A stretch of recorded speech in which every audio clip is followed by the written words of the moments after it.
Hello friends, ఈరోజు మనం ఈ వీడియోలో యూజీసీ నెట్ పేపర్ 1 సంబంధించిన టీచింగ్ యాప్టిట్యూడ్ ప్రీవియస్ క్వశ్చన్స్ కొన్ని మనం ఇంపార్టెంట్ క్వశ్చన్స్ ప్రీవియస్గా లాస్ట్ 3 ఇయర్స్లో ఇచ్చిన కొన్ని క్వశ్చన్స్ ఈ వీడియోలో మనం చూద్దాం అన్నమాట. టీచింగ్ యాప్టిట్యూడ్ సంబంధించిన క్వశ్చన్స్ 2021లో హిస్టరీ పేపర్లో అంటే నవంబర్లో లాస్ట్ జరిగిన హిస్టరీ పేపర్లో ఆ షిఫ్ట్లో ఇచ్చిన పేపర్లోకి వచ్చినది 2 statements. Brain continue the develop throughout the childhood and adolescence, first statement. Second statement వచ్చి logical and goal directed action begin in the sensory motor period. Logical and goal directed action begin in the sensory motor period, ఈ 2 statements అన్నమాట. దానికి statement 1 and 2 correct అని అన్నది first one. రెండోది both statements are incorrect. Third one అది ఆ statement 1 correct but statement 2 is incorrect.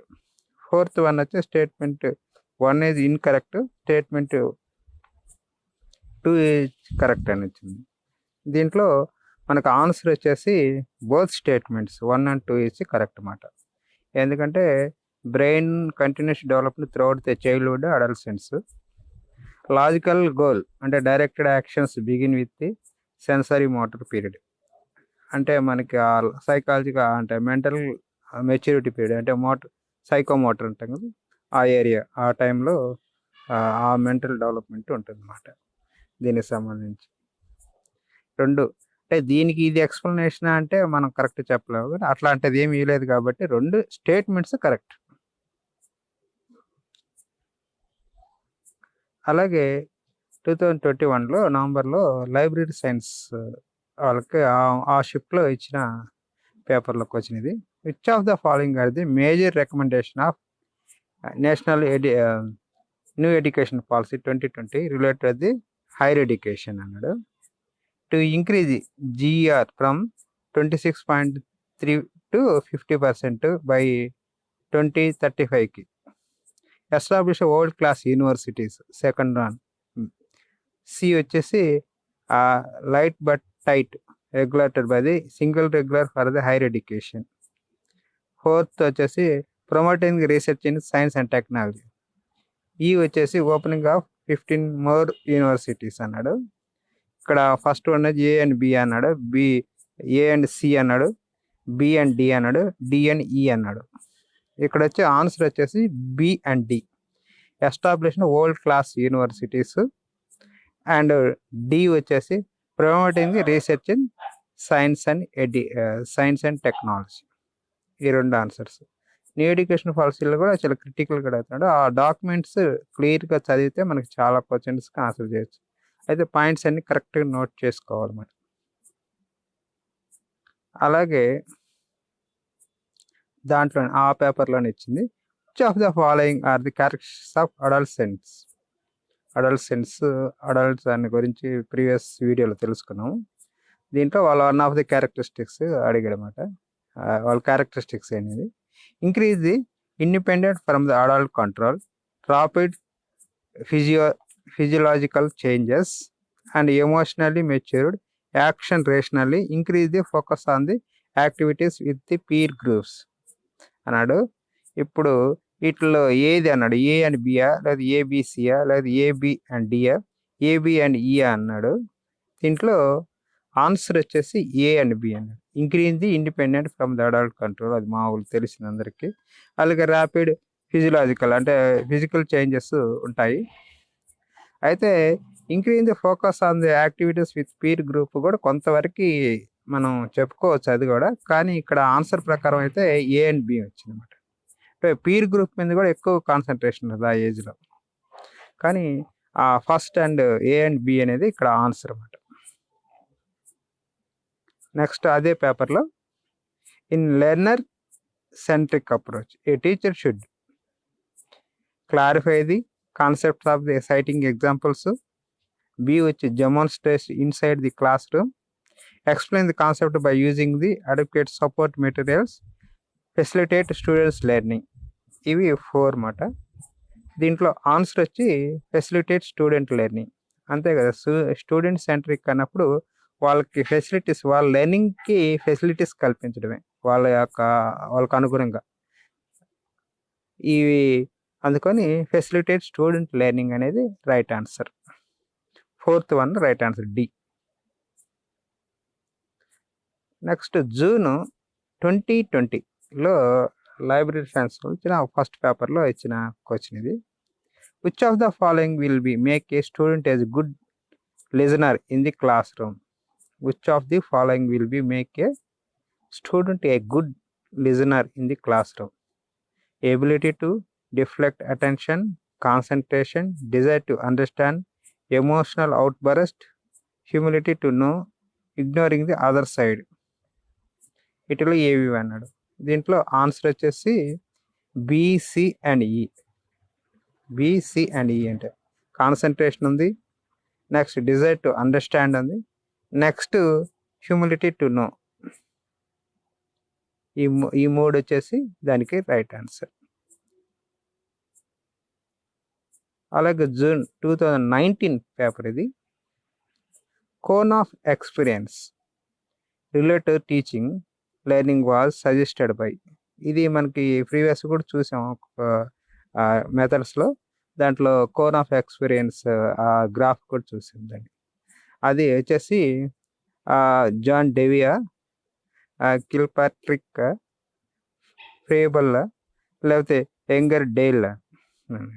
దీంట్లో 4th one Dale వచ్చేసి కోర్ ఆఫ్ ఎక్స్పీరియన్స్ అనేది ఒక మనకి దాంట్లో ఇచ్చాడనమాట విత్ గ్రాఫ్తో. అది ఆ ఇమేజ్ ఉంటుంది కోర్ ఆఫ్ ఎక్స్పీరియన్స్, దాంట్లో ఎక్స్ప్లెనేషన్ చేశాడనమాట టీచింగ్ లెర్నింగ్ సంబంధించి. డేల్. దీనికి ఆన్సర్ వచ్చేసి 4th వన్.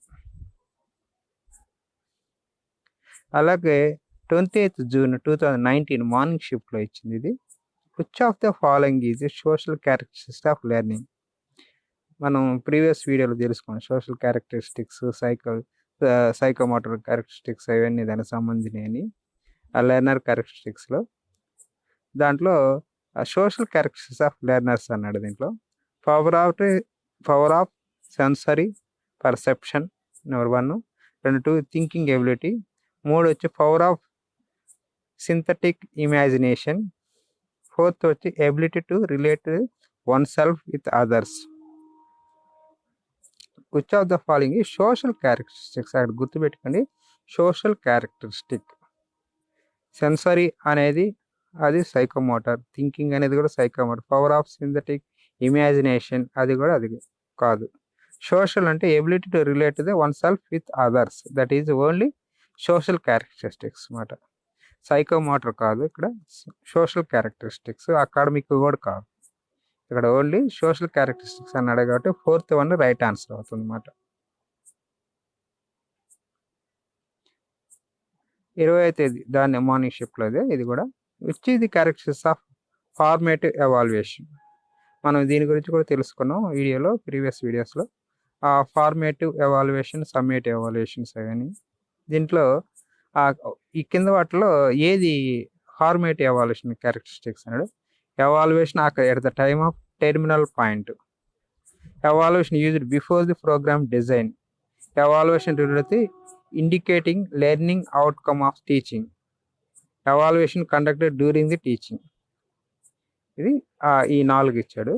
దీంట్లో డి ఆన్సర్. ఏంటంటే అది ఎప్పటికప్పుడు టెస్టులు చేస్తుంది అన్నమాట. అది evaluation conduct during the teaching అన్నమాట. డ్యూరింగ్ ది టీచింగ్లో ఎప్పటికప్పుడు ఇంటర్నల్ టెస్టులు పెట్టి వాళ్ళ ఎబిలిటీస్ని ఎవాల్యుయేట్ చేస్తారు అన్నమాట. Formative evaluation. సమ్మేటివ్ అంటే ఎండ్లో చేసేది. ఇక్కడ డి రైట్ ఆన్సర్. అలాగే అదే పేపర్లో ఇచ్చిన ఇంకొక వచ్చిన which among the following is a non cognitive characteristics of learner? చూడండి, లెర్నర్ క్యారెక్టరిస్టిక్స్ మీద చాలా క్వశ్చన్స్ వస్తున్నాయి. నాన్ కాగ్నిటివ్, కాగ్నిటివ్ ఇస్తాడు కదా జనరల్గా, నాన్ కాగ్నిటివ్ అన్నాడు, అది గుర్తుపెట్టుకోండి. Recalling, problem solving, identify the important sensory input, believe what is true. ఈ 4 ఇచ్చాడు.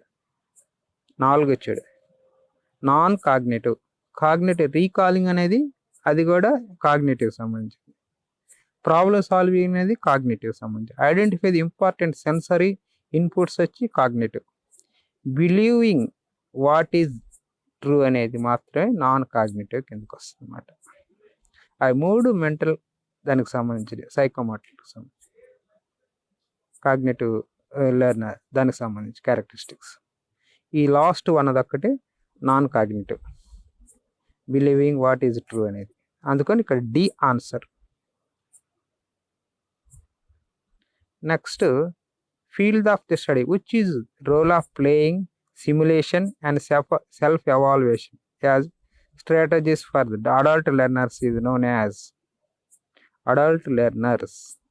As pedagogy, andragogy, anthropology, psychology అన్నాడు. Study of use of play, role playing, simulation, self evaluation strategies for adults. Pedagogy అంటే teaching methods and evaluation సంబంధించింది, educational దానికి సంబంధించింది, education ఏదైనా ఏ సబ్జెక్ట్కైనా సంబంధించింది. ఆండ్రగాగ్ అంటే ఏ methods, teaching methods and teaching techniques use చేయడం ఫర్ అడల్ట్స్ కోసం డిజైన్ చేయబడింది అన్నమాట, అడల్ట్స్ కోసం. ఇక్కడ playing, simulation, self evaluation strategy for adult learners అన్నాడు కాబట్టి అడల్ట్ లెర్నర్స్కి అడల్ట్ ఎడ్యుకేషన్ సంబంధించింది ఆండ్రగాగి. ఆంథ్రోపాలజీ అది వేరు, సైకాలజీ వేరు, అది టోటల్గా టీచింగ్ మెథడ్కి సంబంధించి కాదు. ఈ పై మాత్రం టీచింగ్ మెథడ్. పెడగాగి అంటే జనరల్ సబ్జెక్ట్స్ సంబంధించి అన్ని సబ్జెక్ట్స్ టీచ్ చేసేది మెథడ్స్, దాని ఎవాల్యుయేషన్. ఆండ్రగాగి అంటే ఓన్లీ అడల్ట్ లెర్నర్స్కి. అందుకని ఇక్కడ సెకండ్ వన్ వచ్చేసి రైట్ ఆన్సర్ అవుతుంది అన్నమాట. అలాగే ఈ క్వశ్చన్ చూడండి, which of the following is example of higher order of cognitive learning outcome. Cognitive learning of outcome: learning of facts, their sequence, learning rules and action sequences, learning of concepts and abstractions, learning of awareness and valuing. ఈ 4 ఇచ్చాడు. దీంట్లో third one right answer, learning of concepts and abstractions. Higher order of cognitive learning అవుట్కమ్లో మనకి concepts, abstractions ఇవి వస్తాయన్నమాట దాంట్లో మనకి. దానికి సి వచ్చేసి రైట్ ఆన్సర్. నెక్స్ట్ క్వశ్చన్ చూడండి, instructions which encourage the live participation and interactive through the online classes are called. Live participation ఇక్కడ గుర్తుపెట్టుకోండి, లైవ్ పార్టిసిపేషన్,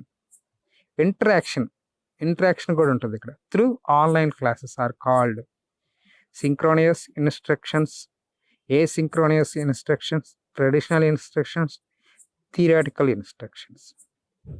ఇక్కడ మనకి ఏ వచ్చేసి రైట్ ఆన్సర్. సింక్రోనియస్ అంటే 2 వే, అటు నుంచి ఇటు, ఇటు నుంచి ఏది అంటే ఇంటరాక్షన్, త్రూ ఇంటరాక్షన్ ఉంటుంది. లైవ్ పార్టిసిపేషన్ ఉంటుంది అంటే ఇంటరాక్షన్, నువ్వు మాట్లాడేది ఉంటుంది, వాళ్ళు మాట్లాడేది, వన్ సైడ్ ఉండదు. ఏ సింక్రోనియస్ అంటే వన్ సైడే. ఇప్పుడు టీవీలో మనం పెట్టామనుకో వన్ సైడ్, నువ్వు మాట్లాడేది అనుకుండదు, అది ఏ సింక్రోనియస్ instructions.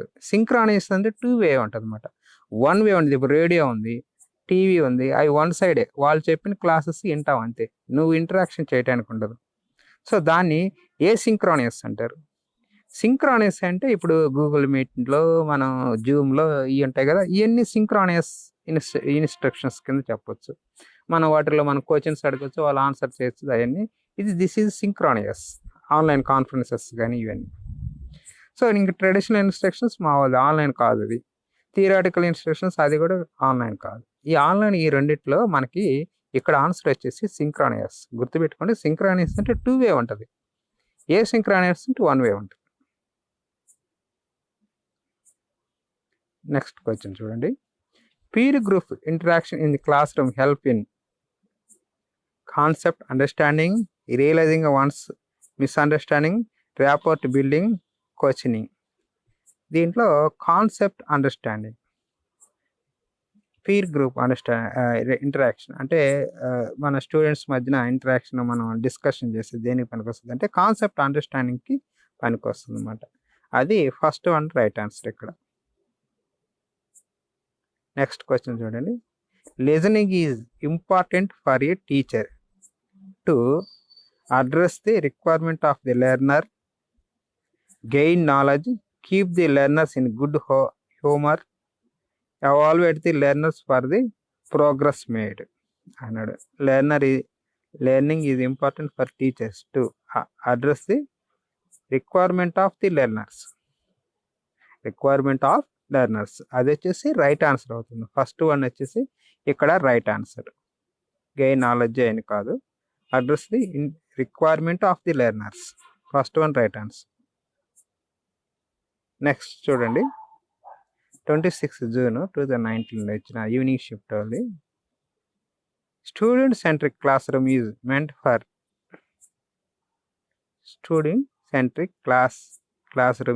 for addressing the individual differences, producing the teacher-oriented lectures, recalling the previous knowledge, engaging the entire class. ఇది మాట. దీంట్లో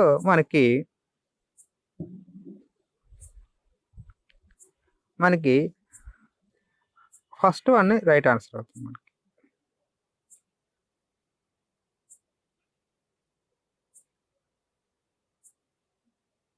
మనకి ఫస్ట్ వన్ రైట్ ఆన్సర్ అవుతుందంట. అడ్రస్సింగ్ ది ఇండివిజువల్ డిఫరెన్సెస్ అంట. షీట్స్ అండి. Reducing class room orientation, lectures తగ్గించడం కాదు, recalling previous knowledge చేయడం కాదు, ఎంగేజ్ ఎంటర్ క్లాస్ చేయడం కాదు. దీంట్లో అడ్రస్సింగ్ ది ఇండివిజువల్ డిఫరెన్సెస్ అంట. ఇది ఫస్ట్ వన్ రైట్ ఆన్సర్ అవుతుంది. 1 వచ్చి right answer.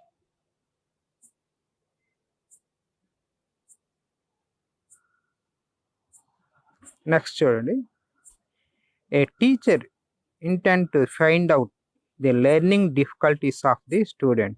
Which of the following test can be used? బాగా చూడండి, a teacher intends to find out the learning difficulties. అదే ఇక్కడ key point, learning difficulties of the students. Which of the following test can be used? దీంట్లో ఏ test use చేస్తారు? మనం వీటి గురించి కూడా ప్రీవియస్ వీడియోలో చెప్పున్నది. Summative test, formative, performance, diagnostic test అని. దీంట్లో ఎప్పుడైనా కూడా లెర్నింగ్ డిఫికల్టీస్ ఆఫ్ స్టూడెంట్ అంటే లెర్నింగ్ డిఫికల్టీస్ స్టూడెంట్ అంటే దాన్ని ఫైండ్ అవుట్ చేయడం అంటే దాని ప్రధానమైనది డయాగ్నోస్టిక్ టెస్ట్. మనం జస్ట్ మన హెల్త్ లాగే మనకి ఏదైనా ప్రాబ్లం వస్తే డయాగ్నోస్టిక్ చేస్తారు కదా, డయాగ్నోస్టిక్ టెస్ట్ చేస్తారు కదా, సేమ్ అలాగే డయాగ్నోస్టిక్ టెస్ట్ వచ్చేసి దీనికి రైట్ ఆన్సర్ అన్నమాట. దీనికి వచ్చేసి 4th one right answer. Next చూడండి, what is the main objective formative evaluation? చూసాం కదా, ఇందాక కూడా ఫార్మేటివ్ మీద వచ్చాడు. To promote the students to the next class, to enhance on the students learning, to enhance cooperative in class, to understand the learning difficulties. ఇక్కడ ఆ formative evaluation దీని main objective ఏంటిదే టు ఎన్హాన్స్ స్టూడెంట్స్ లెర్నింగ్, వాళ్ళ యొక్క learning పెంచడమే, దాన్ని ఇంకా ఎక్కువ చేయడమే, ఎన్హాన్స్ స్టూడెంట్స్ లెర్నింగ్. అది మెయిన్ ఆబ్జెక్టివ్ ఫార్మేటివ్ ఎవాల్యుయేషన్. దానికి బి వచ్చేస్తే right answer, formative evaluation. Summative అంటే లాస్ట్ ఎండింగ్లో జరిగే టెస్ట్ సంబంధించి. నెక్స్ట్ క్వశ్చన్ చూడండి, the following teaching AIDS can be used by the teacher in the class room as a live interactive device.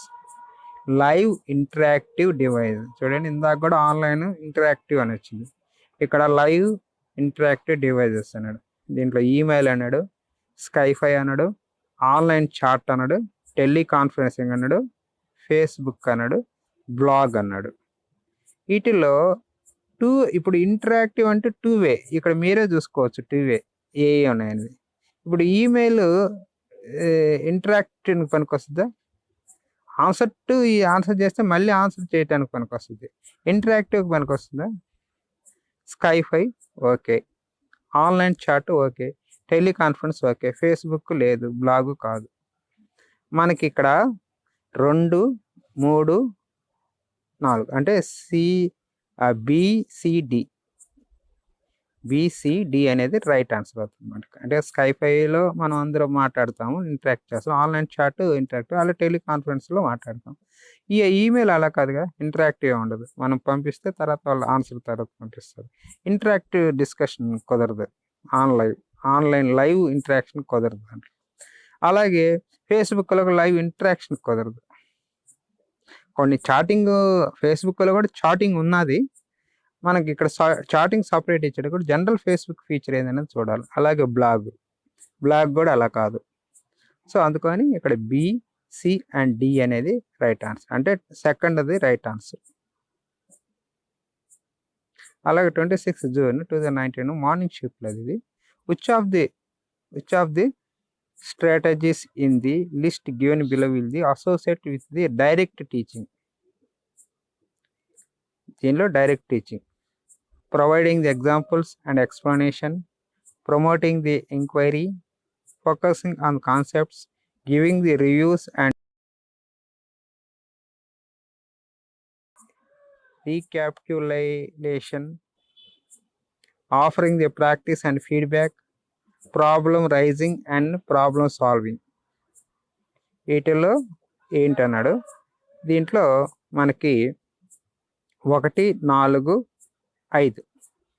1 వచ్చి providing the examples and explanations. 5 వచ్చేసి offering the practice and feedback. 4 వచ్చేసి giving the reviews and recapitulation. Next వచ్చేసి 5 వచ్చి offering the practice and feedback. అంటే ఇక్కడ third one right answer అవుతుంది. ఇక్కడ third one right answer. దీనికి మేము ఐడెంటిఫై చేయడం కొంచెం డిఫికల్టీగా ఉంటుంది అన్నమాట ఇట్లాంటి క్వశ్చన్స్. నెక్స్ట్ 26 జూన్లో ఇచ్చిన క్వశ్చన్ ఇది కూడా. Which of the following is example of maximum performance test? Maximum performance test, personality test, projective personality test, aptitude test, interest and aptitude scales. వీటిల్లో మ్యాక్సిమం పర్ఫార్మెన్స్ టెస్ట్ ఏంటంటే మనకి యాప్టిట్యూడ్ టెస్ట్. 3 రైట్ ఆన్సర్ అవుతుంది అన్నమాట. Aptitude test అనేది maximum performance test అవుతుంది అన్నమాట. Next వాటిలో ఇచ్చింది ఇంకోటి చూడండి. Which of the learner characteristics will be influence his her perspective in the course of study? దీంట్లో learners commitment, parents interest in the learner, prior knowledge of the learner, skill of the learning in the concerned area, family size of learners, socio-economic background of the family to which the learner belongs. ఇవి 6 ఇచ్చాడు అన్నమాట. వాటిలో ఏవి 3 ఉన్నాయన్నమాట. ఇక్కడ ఏ 3 combination, 1, 3, 4, లేకపోతే 1, 2, 3, లేకపోతే 3, 4, 5, లేకపోతే 4, 5, 6. దీంట్లో ఫస్ట్ వన్ రైట్ ఆన్సర్ అన్నమాట. 1, 3, 4 లెర్నర్స్ కమిట్మెంట్, 3 వచ్చి ప్రియర్ నాలెడ్జ్ ఆఫ్ లెర్నరు, 4 వచ్చేసి skill of the learners in the concern area. Which of the characters will influence the her prospects in course of study. ఈ 3 ఉంటాయి అన్నమాట. Learners commitment ఒకటి ఉంటుంది, prior knowledge of learner వచ్చింది, skill of the learners in the concern area. ఈ 3 దీనికి right answer అవుతుంది, అంటే A right answer. Next 26 June చూడండి, మార్నింగ్ షిఫ్ట్లో. Performance of the student is compare with another student in which is type of testing? Performance of student is compare with another student in which type of testing అంటారు దీన్ని. Criteria reference test, diagnostics testing, summative testing, నామ్ refer testing. దీంట్లో ఏది అన్నాడు. మనకి దీంట్లో నామ్ refer testing అనేది వచ్చేసి డి వచ్చేసి రైట్ ఆన్సర్. ఇవి కూడా మనం ఈ ప్రీవియస్ వీడియోలో క్లియర్గా వీటన్నిటి గురించి మనం చెప్పుకుంది. నామ్ refer testing. Criteria refer testing ఏంటంటే 35కి పాస్, అంటే ఎంతమంది అయినా 35 ఇస్తే పాస్ అయిపోతారు అంతే. అది క్రైటీరియా బేస్డ్ అనమాట. దాంట్లో కంపారిజన్ ఏముండదు. డయాగ్నోస్టిక్ ఇందాక చెప్పాను డయాగ్నోస్టిక్. సమ్మేటివ్ అంటే లాస్ట్లో జరిగే టెస్ట్ అనమాట. నామ్ రెఫర్డ్ అంటే ఇది కంపారిజన్. డి వచ్చేసి రైట్ ఆన్సర్. నెక్స్ట్ క్వశ్చన్ చూడండి. From the list given below identify those questions which are the called process rather than content based questions. Process based questions, content based questions అని ఉంటాయన్నమాట. దాంట్లో content based questions ఏంటి, process based questions అని ఇక్కడ అడిగాడనమాట. Convergent questions, divergent questions, fact based questions, concept based questions, open questions, closed questions అని ఇచ్చాడు. వీటిల్లో మనకి ఇక్కడ ప్రాసెస్ బేస్డ్ క్వశ్చన్స్ కావాలన్నమాట, rather than concept based questions. అంటే కంటెంట్ బేస్డ్ క్వశ్చన్స్ మనకు అవసరం లేదు, ఇక్కడ ప్రాసెస్ బేస్డ్ క్వశ్చన్స్ కావాలి. దాంట్లో ఏమేమి ఉన్నాయి అని అడిగారు. మనకి ఇక్కడ 4th one right answer. 4th one అంటే 2, 4, 5. 2 వచ్చేసి డైవర్జెంట్, 4 వచ్చేసి కాన్సెప్ట్ బేస్డ్, 5 వచ్చేసి ఓపెన్ క్వశ్చన్స్, ఈ 3 వచ్చేసి ప్రాసెస్ బేస్డ్ క్వశ్చన్స్ అనమాట. ఇక్కడ నేను నెక్స్ట్ చూపిస్తాను ప్రాసెస్ బేస్డ్ క్వశ్చన్స్ ఏంది, కాన్సెప్ట్ బేస్డ్. ఇక్కడ చూడండి, process based, content based questions. మనకి ఇక్కడ కంటెంట్ బేస్డ్ క్వశ్చన్స్ ఇచ్చాడు, ప్రాసెస్ బేస్డ్ క్వశ్చన్స్ ఇచ్చాడు. అక్కడ అడిగింది ఏంటి, ప్రాసెస్ బేస్డ్ క్వశ్చన్స్ ఏందని అడిగాడు అనమాట. ఇక్కడ చూడండి, కంటెంట్ బేస్డ్ క్వశ్చన్స్ వచ్చేసి fact based questions, convergent questions, closed ended questions వచ్చేసి content based questions. Process based questions వచ్చి concept based, divergent, open end, ఈ 3 వచ్చేసి ప్రాసెస్ బేస్డ్ క్వశ్చన్స్ అనమాట. మనకి ఇక్కడ మనకు కావాల్సింది కూడా అవే కాబట్టి ఇక్కడ 4 అన్నాడు కాబట్టి ఫస్ట్ది, ఇక్కడ 2 అన్నాడు డైవర్జెంట్, 4 అన్నాడు, 4 వచ్చేసి కాన్సెప్ట్ బేస్డ్, 5 వచ్చేసి ఓపెన్ క్వశ్చన్స్, ఇవి మాట క్వశ్చన్స్. ఈ విధంగా ప్రీవియస్ ఇయర్స్లో కొన్ని క్వశ్చన్స్, ఒక 3 ఇయర్స్లో క్వశ్చన్స్ కొన్ని చూసాము ఇక్కడ. అలాగే మళ్ళీ తర్వాత ఇంకా కొన్ని క్వశ్చన్స్ మనం ఇంకా ప్రీవియస్ క్వశ్చన్స్ పేపర్స్లో చూద్దాం. మనకి ప్రతిదీ కొంచెం మనం ప్రీవియస్గా చెప్పిన వీడియోస్లో మనం కాన్సెప్ట్ని క్లియర్గా అండర్స్టాండ్ చేసుకుంటే ఈ టీచింగ్ యాప్టిట్యూడ్ ఆన్సర్స్ ఈజీగా చేయొచ్చు అన్నమాట. ఏంటంటే బేసిక్గా అప్లికేషన్ వైజ్ ఉంటాయి అన్నమాట. బేసిక్గా లెర్నర్ క్యారెక్టరిస్టిక్స్ ఏంటి, ఈ ఎవాల్యుయేషన్ మెథడ్స్ ఏంటి, టీచింగ్ మెథడ్స్ ఏంటి, టెస్టింగ్ ఏంటి, ఇవి కానీ మనం క్లియర్గా అండర్స్టాండ్ చేసుకుంటే ఈ క్వశ్చన్ ఏ విధంగా వచ్చినా మనం ఆన్సర్ చేయొచ్చు అన్నమాట. ఇవన్నీ ఈ విధంగా అన్నింటిని అండర్స్టాండ్ చేసుకుని ప్రాపర్గా ఆన్సర్ చేస్తారని కోరుకుంటూ థ్యాంక్ యూ.